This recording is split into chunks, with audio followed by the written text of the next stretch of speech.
Hello and good day, everyone. My name is Hamilton Umbat, and today I'll be presenting my second assignment for Edu550's Educational Psychology. First off, I would like to thank Dr. Wati for being here, for me allowing me to present. So before we begin, my name is Hamilton Umbat Anak George, and my research title for for this is exploring teachers' strategies for sustaining students' focus and motivation in class.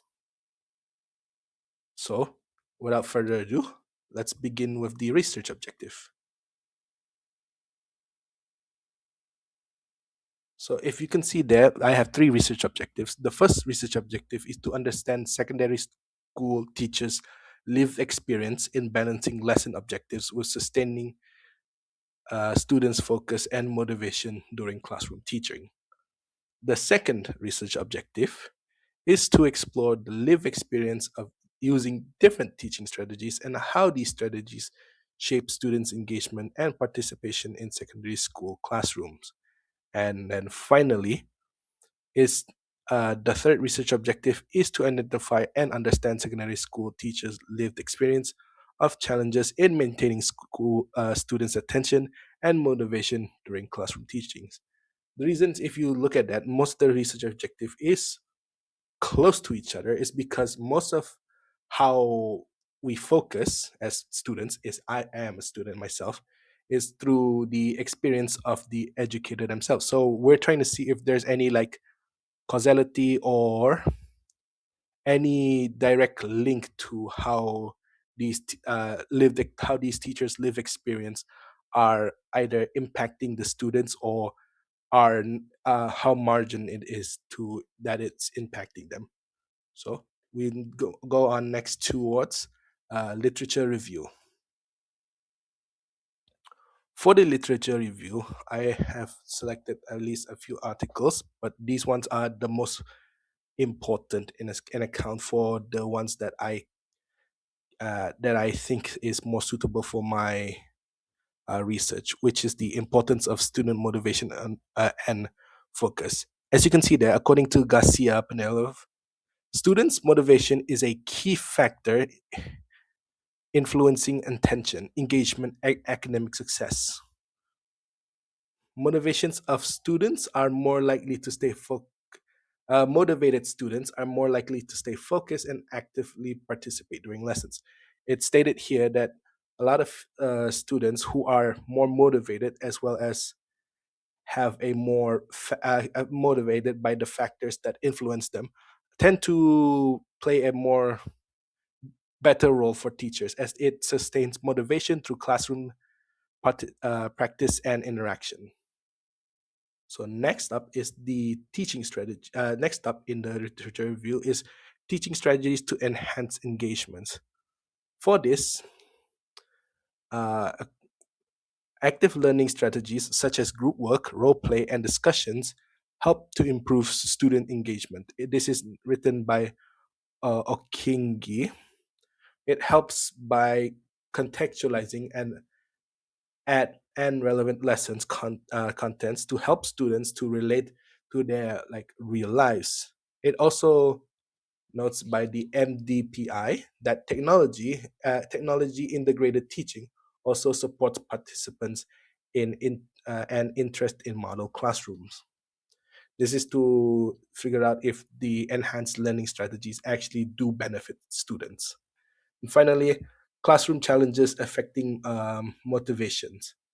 Teachers tend to face challenges such as mixed ability learning, class behaviors, and assessment, which, according to Guzergelren. And not only that, large classes tend to be very, very difficult for teachers to hold on to. The max is from even my experiences. We had like 20, almost 30 students in one classroom, and the teacher had to focus on all of them. It was very much a mess.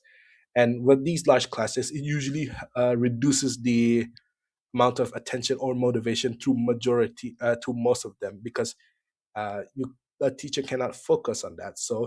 The so we're trying to figure out if the teacher's emotional resilience is able to handle this kind of stress as well as help manage these challenges in their daily lives.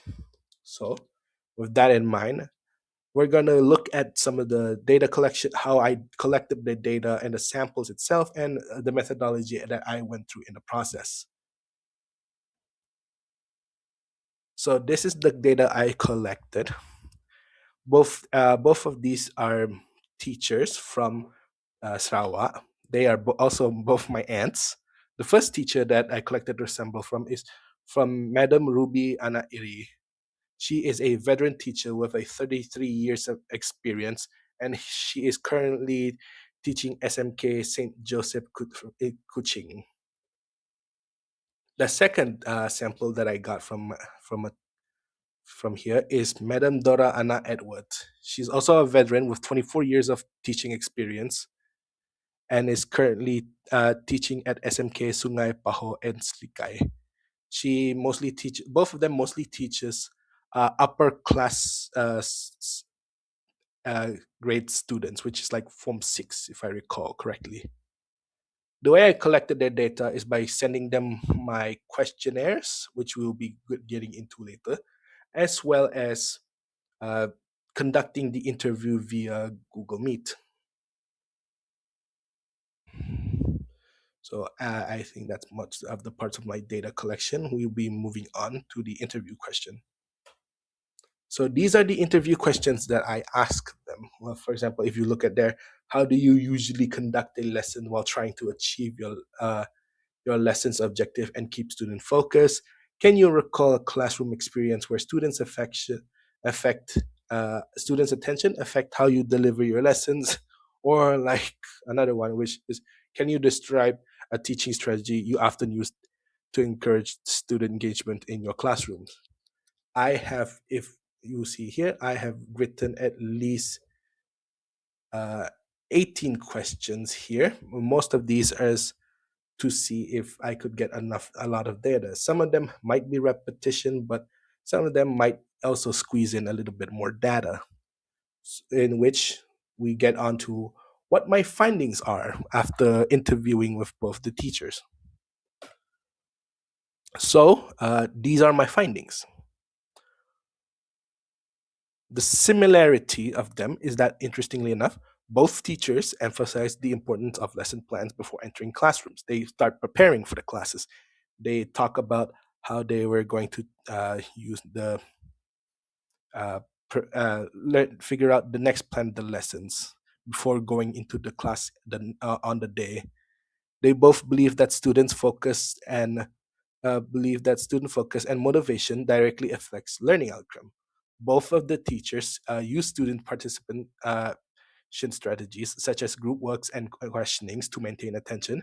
Both of them show calm and reflective attitudes when dealing with unfocused students, and they both can agree that teachers' behavior and attitude influence student motivation. Now, that's where the similarity ends. Now, there are four big differences for the way that these two teachers teach.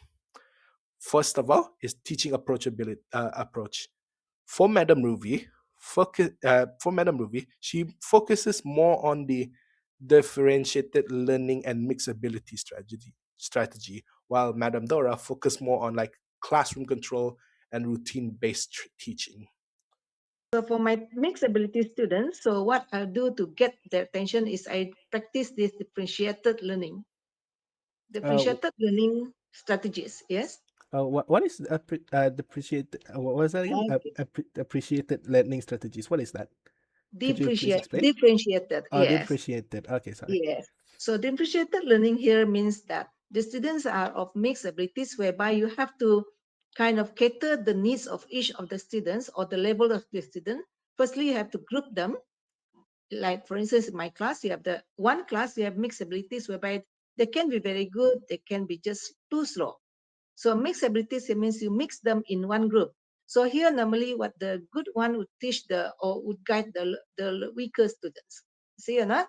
So Oh, this I is more see. to peer learning as well. If my lesson objectives are interfered with by students who don't focus or pay attention during my class is I would stay calm and get back their attention. Okay, interesting. So, Okay, because punishment is not my style. I don't like punishment, so I say calm and then get their attention back, get back their attention. next up is teaching strategies. Madam Ruby mostly frequently used debates, roleplay, language games, and gallery walks for her strategies, while Madam Dora prefers grammar, exercise, warming up activities, and structured questioning. Up next is handling student focus. While Madam Ruby likes to change activities when students appear to be bored, Madam Dora instead used physical movements, standing up and washing the face to regain their attention back. Finally, the challenges that they both face are quite, although similar, they faced it in a different way. For example, Madam Ruli highlights vocabulary limitation and assessment pressures, while Madam Dora highlights class size and student behavior. This is the clip that I'm talking about. Affect them. Yeah. Well, as a teacher, my side as in the my perspective is that as a teacher, do not be too ambitious with your students. It depends on the level of the students. If the students are weak, you cannot give them too many work or exercise or activities whereby they are struggling. When they are struggling to finish up something, then they'll give up. Once they give up, you find it very difficult for to get them motivated again to learn. You see, so just do it in a way that in such a way that you cater their needs, you cater their needs, and then make sure that they when they learn, they do things, it's okay. You have whereby your lesson objective, you have one objective, two objective. If one is achieved, two is not achieved, it's still okay, as long as you have something achieved. To me, like as a teacher, do not be too ambitious. My side as a teacher, my part as a teacher. The classroom condition that make it difficult for me to keep the student motivated is when they make noisy. Okay, okay. Okay, at my early career, I talk very soft Soft spoken. spoken. So yes, but now I can increase my tone voice lah.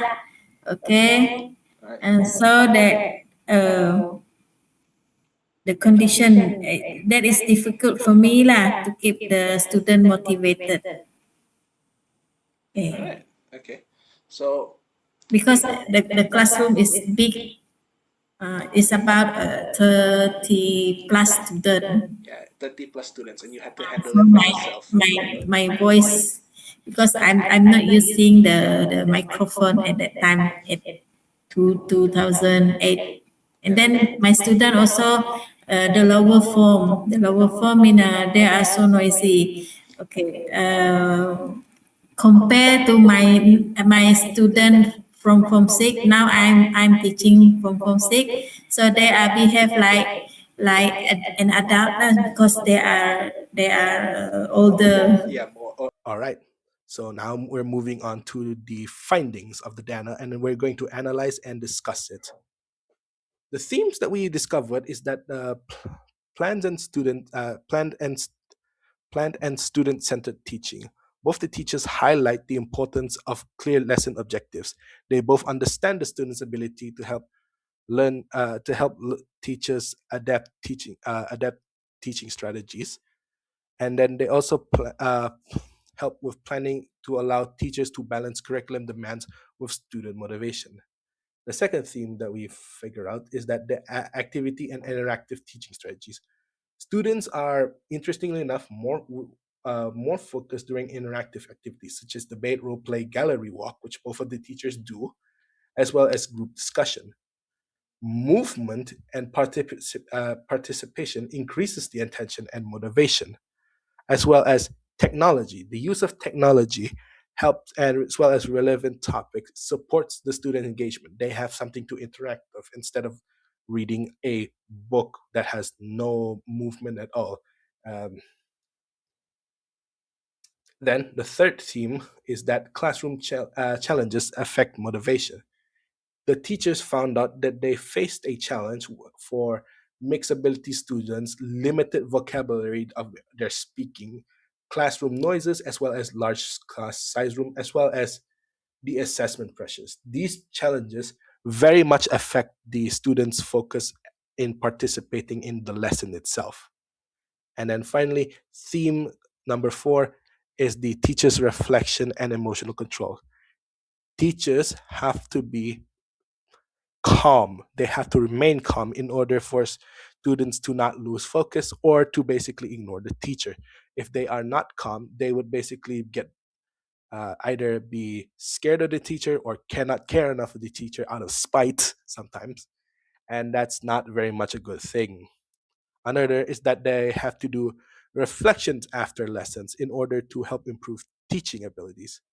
And finally, teachers have to have a positive attitude in order to sustain a student motivation. If they don't have like a positive attitude or a somewhat upbeat attitude during education, that tends to rub on the students as well. As if you're just speaking and you're speaking in a bored way, most kids don't like that. They tend to also feel bored by that.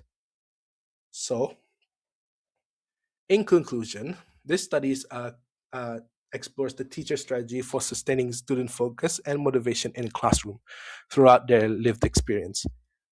It shows that the teachers balance lesson objectives and motivation through careful planning, understanding student needs, and flexible teaching strategies are very much important. Active and interactive strategies such as group works, discussions, role plays, and motivation based activities are very much a quintessential thing in order to enhance student engagement and participation. When teachers face challenges, they have to keep in mind the mixed ability learners, classroom behavior assessments, and as well as pressure and classroom sizes, which basically diverts the students' attention and motivation. And finally, despite these challenges, teachers tend to demonstrate a more resilience towards relative practices, which helps them manage their classroom difficulties quite effectively. And then, last but not least, we'll be talking about the possible future research. For me, I feel like for the teachers, researching links between teachers' well being and professional training is an interesting subject to keep in mind for them, as we know that the well being of teachers are very much an influence for the students for their motivation as well as their professional training, as well as to see if there's a link between well-being, their well-being as well as their professional training, which one influences them to be more motivated, more at paying attention. For the school part of it, I wanted to just check if we could explore teacher strategy across different school settings, such as urban and rural schools. Is there a difference between them, or are they both the same thing? Then, for the Ministry of Education, I want to investigate the impact of assessment policies on student motivation and classroom engagement. I wanted to see if there is a impact on both of those and how they differentiate from each other. And then finally, for parents, I want to see the parents' perspective on how home support influence student motivation and focus in school. How much does your parents influence them, them to learn? And I believe that is the end of my presentation. Thank you so much for watching.